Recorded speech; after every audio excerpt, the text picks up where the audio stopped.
Hello बच्चों, मैं सुमित्रा आपकी हिंदी अध्यापिका। जैसा कि मैंने आपको पहले वीडियो में समास के बारे में बताया था, तो बच्चों मैंने आपको दो भेदों के बारे में पहले आपको जानकारी दी थी। आज हम उससे आगे जो हमारा तीसरा भेद है समास, उसके बारे में पढ़ेंगे। तो तीसरा भेद बच्चों मैंने आपको बताया था कर्मधारय समास। तो कर्मधारय समास क्या है, सबसे पहले देखिए हम उसके बारे में जानेंगे। जिस समस्त पद में पूर्व पद व उत्तर पद के बीच में उपमान, उपमेय, विशेषण और विशेष्य हों। क्या हो बच्चों? उपमान, उपमेय, विशेषण और विशेष्य हों तो वो कर्मधारय समास कहलाता है। अब देखिए, आप कहेंगे उपमा उपमेय क्या होता है, विशेषण विशेष्य के बारे में तो आप जानते होंगे, जैसे कि आपने पहली कक्षाओं में भी पढ़ा होगा। तो हम इसके बारे में भी अब जानेंगे। इस भेद को तत्पुरुष समास का उपभेद भी मानते हैं हम। ये वैसे तो तत्पुरुष समास के अंदर ही आता है, उसका ही एक रूप माना जाता है, परंतु हमने यहाँ पर इसको अलग भेद के रूप में जाना है। तत्पुरुष समास का उपभेद होने के कारण इसमें भी क्या विशेषता होती है, इसमें भी जो उत्तर पद होता है वो प्रधान होता है। आप उपमा उपमेय, जैसा कि मैंने आपको पहले बताया कि उपमा उपमेय क्या होता है, उसके बारे में हम जानेंगे। तो उपमा उपमेय क्या होता है बच्चों? उपमा का मतलब होता है किसी की बड़ाई करना, उपमा करना। उपमान मीन्स का मतलब हुआ कोई भी प्रसिद्ध चीज, वस्तु या प्राणी जिसकी हम साधारण चीज, वस्तु या प्राणी की से तुलना करते हैं, तो वो हुआ हमारा उपमा और उपमेय। जैसे कि फॉर एग्जाम्पल मैं आपको समझाती हूँ। जैसे चंद्रमुख, चंद्रमुख क्या हुआ? चंद्र क्या हुआ? चंद्रमा। चंद्रमा क्या हुआ? एक खास चीज, खास मतलब है चंद्रमा हमारे लिए, क्योंकि हर कोई तो चंद्रमा हो नहीं सकता। अब मुख साधारण है, मुख तो किसी के भी हो सकते हैं, मनुष्य के भी हो सकता है, किसी हर एक जीव के भी होता है, सभी के होता है मीन्स मुख। तो मुख क्या है यहाँ पे? साधारण है। चंद्रमा क्या है? खास है। तो चंद्रमा इसमें क्या है? उपमान है। और जिसके बारे में हम कंपैरिजन कर रहे हैं, मुख किसके समान मुख है? चंद्रमा के समान। तो जो मुख है चंद्रमा के समान मुख, तो मुख इसमें क्या है? उपमेय। क्या हुआ? मुख इसमें उपमेय। तो हमारा जो एग्जाम्पल है चंद्रमुख, तो इसमें क्या होता है? जो कर्मधारय समास होता है, इसमें उपमा उपमेय होते हैं, विशेषण विशेष्य होते हैं। जैसे कि मैंने आपको बताया, विशेषण जब हम किसी भी चीज़ की विशेषता के बारे में बताते हैं, संज्ञा सर्वनाम की के बारे में किसी चीज़ की विशेषता बताते हैं, तो वो विशेषण कहलाते हैं हमारे। अब जैसे फॉर एग्जाम्पल, जैसे हमने लिया, ये तो था हमारा उपमा और उपमेय का। इसका एक और एग्जाम्पल चलो हम देख लेते हैं। चरण कमल। अब चरण तो सभी के ही होते हैं पैर, तो परंतु किसके समान चरण? कमल। तो कमल के समान चरण तो किसके हुए? भगवान विष्णु के। अब माँ लक्ष्मी के। जैसे किसी के चरण तो किसी के भी हो सकते हैं, तो यहाँ पे उपमान क्या हुआ? कमल, और चरण क्या हुआ? उपमेय। तो यहाँ पे कैसे कंपैरिजन किया गया है? चरण के कमल के समान चरण। तो ये उपमान और उपमेय का एक उदाहरण हुआ। और इसमें क्या होता है कि इसमें विशेषण और विशेष्य का भी प्रयोग होता है। जैसा कि मैंने आपको बताया कि इसमें उपमान उपमेय होता है, विशेषण और विशेष्य होते हैं। तो विशेषण जैसे हम एग्जाम्पल लेते हैं, नील कमल। तो कमल तो कई प्रकार के होते हैं, जैसे सफ़ेद कमल भी होता है, लाल वाइट कमल भी होता है, जैसे पीला कमल भी होता है। तो यहाँ पे क्या दिखाया है? नील कमल। तो नीला, नील मीन्स नीला। तो नीला क्या है, यहाँ पे विशेषण है, और कमल यहाँ पे क्या है, विशेषण, जिसके बारे में यहाँ पे बताया गया है। तो नील कमल, हम इसका क्या विग्रह करेंगे, नीला है जो कमल, तो नील कमल हुआ। अब इसका ये तो हमने ये समस्त पद था, ये हमने इसका विग्रह कर दिया, नीला है जो कमल। अब नीला है जो कमल आगे एग्जाम में आपसे पूछा जाता है कि इस समस्त पद का विग्रह करके समास का नाम लिखे। तो आप क्या लिखेंगे, ये आपका हुआ समस्त पद नील कमल, और ये आपका हुआ नीला है जो कमल, ये विग्रह हो गया आपका। अब इसका समास का नाम हम क्या लिखेंगे, कर्मधारय समास। क्या लिखेंगे, समास का नाम कर्मधारय समास।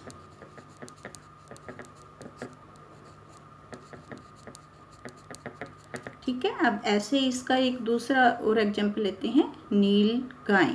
तो नीली है जो गाय, गाय तो सफ़ेद भी होती है, परंतु यहाँ पे स्पेसिफिक यहाँ पे कहा गया है नील गाय, तो नीली है जो गाय। और इसमें हम क्या पहचान कर सकते हैं, है जो। तो है जो भी जहाँ पे आता है तो वो भी हम किस में लेते हैं, कर्मधारय समास में। तो ऐसे ही और एग्जाम्पल है हमारे, महाराजा, महान है जो राजा, तो ये इसका विग्रह हो गया। ऐसे ही ये इसका समास का नाम हो गया कर्मधारय समास। राजा तो बहुत होते हैं, परंतु जो महान है, यहाँ पे क्या विशेषता बताइए, जो महान है, महान है जो इसके अंदर आ गया, तो क्या हो गया, कर्मधारय समास। ऐसे ही प्रधानमंत्री, तो प्रधानमंत्री में क्या हुआ, प्रधान है जो मंत्री, सभी मंत्रियों में जो प्रधान है वो हमारा प्रधानमंत्री हुआ, और उसका समास का नाम क्या हुआ, कर्मधारय समास। तो ये था आपका एग्जाम्पल कर्मधारय समास का।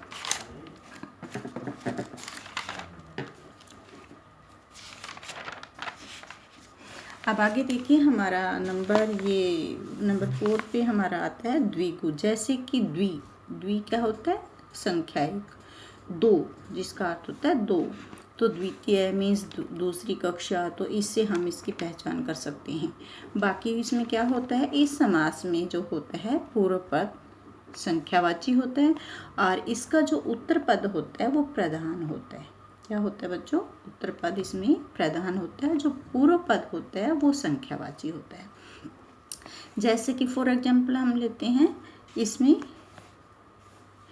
दोपहर, दो मीन्स संख्या है यहाँ पे, तो इसका जब हम विग्रह करेंगे तो क्या करेंगे, दो पहरों का समूह, तो क्या बना, दोपहर। और इसका समास का हम जब नाम लिखेंगे तो क्या लिखेंगे, द्विगु समास। ऐसे ही इसके और भी, इसके जो मतलब आगे वाला जो पद होता है वो संख्या होती है उसमें, और यही इसकी पहचान होती है। जैसे हम और एग्जाम्पल देखते हैं, जैसे इसमें आ गया नवरत्न, नव मीन्स नौ रत्नों का समूह, तो अठन्नी, 8 आनों का समूह। ऐसे ही शताब्दी मीन्स 100। ऐसे ही पंचतंत्र, पंचवटी, पंचतत्व, चौमासा, चौ मीन्स 4, चौराहा मीन्स भी 4 राहों का समूह। ऐसे त्रिभुज, त्रिलोक, त्रिवेणी, सप्तऋषि, तो ये इसके अन्य उदाहरण हैं। तो हमने क्या देखा, जो द्विगु समास है उसमें क्या हम पहचान कर सकते हैं, द्वि मीन्स 2, जो संख्या होती है एक, तो संख्या से इस समास की पहचान की जाती है। और इसमें क्या होता है, जो पूर्व पद होता है बच्चों वो संख्या होती है, और इसका जो उत्तर पद होता है वो प्रधान होता है। तो ये था आपका जो नंबर 4 हमारा भेद था, द्विगु समास। अब आगे देखिए द्वंद्व समास, जिसके बारे में हम आगे जानेंगे। तो द्वंद्व समास हमने जैसे कि जिसमें कि समानता हो, जो समान महत्व रखते हों, जो उत्तर पद और पूर्व पद भी समान महत्व रखते हों जिसमें। और इस समास के अंदर क्या होता है बेटे, अपोजिट वर्ड भी होती हैं। अपोजिट वर्ड मीन्स विलोम शब्द भी होते हैं। फॉर एग्जाम्पल जैसे भला बुरा, और इसमें जो बीच में होता है क्या होता है, जैसे बीच में योजक चिन्ह की भी पहचान होती है। तो ऐसे शब्द होते हैं इसमें, या तो अपोजिट वर्ड होते हैं, और या फिर विलोम शब्द होते हैं, या फिर समान महत्व रखने वाले शब्द होते हैं। तो यही इस जो भेद है द्वंद्व समास, यही इसकी पहचान होती है। जैसे फॉर एग्जाम्पल हम देखते हैं भला बुरा, सुख दुख, पाप पुण्य, लाभ हानि, जन्म मृत्यु। तो बस जब हम इनका विग्रह करते हैं तो इसके बीच में क्या लगा देते हैं, और लगा देते हैं। जैसे भला और बुरा, तो हम ऐसे लिख के इसका जो हम फिर समास का नाम लिखते हैं तो हम क्या लिखते हैं वहाँ पे, द्वंद्व समास। बस इसमें यही पहचान होती है, इसमें या तो अपोजिट वर्ड्स मिलते हैं या एक समान महत्व रखने वाले शब्द मिलते हैं, और इनके बीच में ये जो लाइन है ये योजक कहलाती है, और ये योजक चिन्ह की भी पहचान होती है इसमें। और इसको हम जब विग्रह करते हैं तो बच्चों, तो हम कैसे कर सकते हैं, इसमें और लगाकर हम इसका विग्रह करते हैं। जैसे माता पिता, माता और पिता, माता और पिता। और जैसा कि मैंने आपको बताया कि एग्जाम में जो आपका आता है समास का नाम लिखो, तो समास का नाम आपका हुआ द्वंद्व समास। अब हमारा 6 नंबर पे जो समास है, जो 6 भेद है हमारा, बहुव्रीहि समास। बहुव्रीहि समास जो होता है, जिस समास में दोनों ही मीन्स दोनों ही पद जो पूर्व और उत्तर पद प्रधान न होकर कोई अन्य पद ही प्रधान हो जाए, मीन्स ना तो उसमें पूर्व पद प्रधान होता है ना ही उसका उत्तर पद प्रधान होता है, उसके अलग से कोई अन्य पद प्रधान हो जाए, तो ऐसे समासिक पद को हम बहुव्रीहि समास कहेंगे। क्या कहेंगे, बहुव्रीहि समास। इसमें स्पेशलिटी भी होती है। जैसे हम फॉर एग्जाम्पल देखते हैं दशानन, दशानन आप कहेंगे तो 10 तो यहाँ पे संख्या हो गई, परंतु आनन, आनन मीन्स जिसके 10 हैं मुख, तो ऐसा तो कोई विचित्र व्यक्ति ही होगा। तो यहाँ पे हमारे शास्त्रों में जैसे कि हमने पढ़ने से पता चलता है कि 10 किसके मुख थे, रावण के, जिसको भगवान राम ने मारा था। तो यहाँ पे हम जब विग्रह करेंगे तो क्या विग्रह करेंगे बच्चों, हम इसका 10 हैं आनंद जिसके, और अर्थात इसमें हमारी एग्जाम्पल देना पड़ता है, जैसे रावण। और इसका जो समास हुआ, अब कौन सा समास हुआ इसका, बहुव्रीहि समास। ठीक है, तो ये हुआ हमारा समस्त पद, ये हमारा क्या हुआ, विग्रह, और इसका ये क्या हुआ, समास का नाम। क्या हुआ, ये समास का नाम। तो ऐसे ही हम और एग्जाम्पल देखते हैं। जैसे नीलकंठ, नीला है कंठ जिसका, अर्थात भगवान शिव। आगे है पीताम्बर, पीला है अंबर जिसका, अर्थात भगवान विष्णु।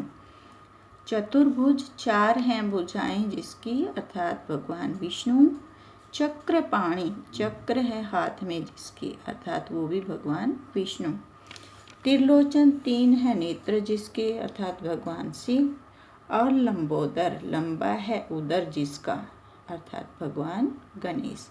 तो ऐसे एग्जाम्पल इसके अंदर आते हैं बेटे, जो स्पेशलिटी होती है वो इसके अंदर आते हैं, और इसका यही पहचान होती है कि इसमें है जिसकी, और जिसके अंदर हम कोई अर्थात लिखकर उसका एग्जाम्पल दे सके, तो वो हमारे आ जाएंगे बहुव्रीहि समास के अंदर।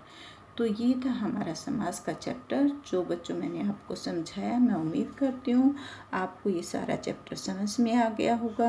अगर आपको फिर भी कोई बात समझ में नहीं आई तो मैसेज करके आप मेरे को दोबारा से बताइए, मैं आपको दोबारा से समझाऊंगी।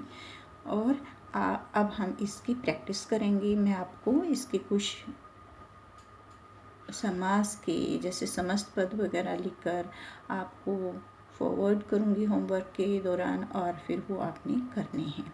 ठीक है, वो अपनी कॉपी पर लिखकर प्रैक्टिस करनी है और याद भी करनी है, ताकि यह हमारा चैप्टर अच्छे से हो जाए। Thank you.